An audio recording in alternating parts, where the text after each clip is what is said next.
स्वागत है दोस्तों आप सभी का। आगामी 9 अप्रैल सन 2024 चैत्र माह शुक्ल पक्ष प्रतिपदा से अपना हिंदू नववर्ष आरंभ होगा। शास्त्रों में बताया गया है कि इसी दिन सृष्टि की उत्पत्ति हुई थी और इसी दिन ब्रह्मा जी ने संसार की रचना की थी। सूर्य देव भी इसी दिन उदित हुए थे। इसी दिन 9 अप्रैल सन 2024 दिन मंगलवार से चैत्र नवरात्रि भी प्रारंभ है। 9 देवियों में पहली देवी माँ शैलपुत्री का यह दिन रहेगा और आदिशक्ति माँ जगदम्बा का आगमन होगा। साल का पहला दिन होने के कारण श्री गणेश जी की भी कृपा रहेगी। दोस्तों, इस दिन वह कौन सा उपाय है जिसे करने से आपके जीवन में खुशहाली, तरक्की और समृद्धि आएगी, वह सब आपको बताऊंगा। साथ ही साथ 5 ऐसे कार्य जो आपको नवरात्रि के इन 9 दिनों में बिल्कुल नहीं करना चाहिए, वह भी बताऊंगा। लेकिन उससे पहले चैनल को सब्सक्राइब कर दीजिए और वीडियो को लाइक कर दीजिए। दोस्तों, यह दिन बहुत ही मंगलकारी और एनर्जी ऊर्जा से भरा हुआ है। सब कुछ शुभ ही शुभ होगा।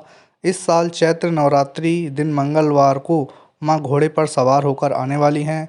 इस दिन आपने अगर यह एक कार्य कर लिया तो पूरा वर्ष आपका मंगल ही मंगल होगा।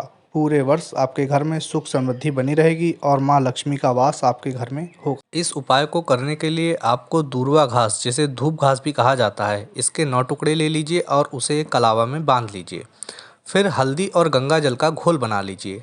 अब आपने जो दूर्वा घास जिसे कलावे में बांधा है, उससे उस घोल को पूरे घर और घर के सभी लोगों पर छिड़क दीजिए। ऐसा करने से नवरात्र प्रारंभ के साथ साथ शक्ति का आगमन होगा, गणेश जी की शुभता रहेगी, बृहस्पति की शुभता रहेगी, मंगल का दिन होगा और दूर्वा घास से राहु की शांति रहेगी और पूरा वर्ष आपका शुभ और मंगलकारी बीतेगा। इसी के साथ ही दोस्तों, 5 ऐसे काम हैं जो आपको नवरात्रि के इन 9 दिनों में बिल्कुल नहीं करना चाहिए। पहला, आपको इन 9 दिनों में बिल्कुल भी दाढ़ी, बाल या फिर नाखून नहीं काटने। दूसरा, आपको इन नवरात्रि के दिनों में मांस, शराब, लहसुन, प्याज, बीड़ी, सिगरेट, तंबाकू आदि का सेवन नहीं करना। तीसरा, नवरात्रि के दिनों में आप अपने घर पर कोई भी चमड़े का सामान खरीद कर ना लाएं। चौथा, विष्णु पुराण के अनुसार नवरात्रि में जिन लोगों का व्रत है वह बिल्कुल भी दिन में ना सोएं और चारपाई पर तो बिल्कुल भी ना सोएं। ऐसा करना शास्त्रों के अनुसार निषेध है।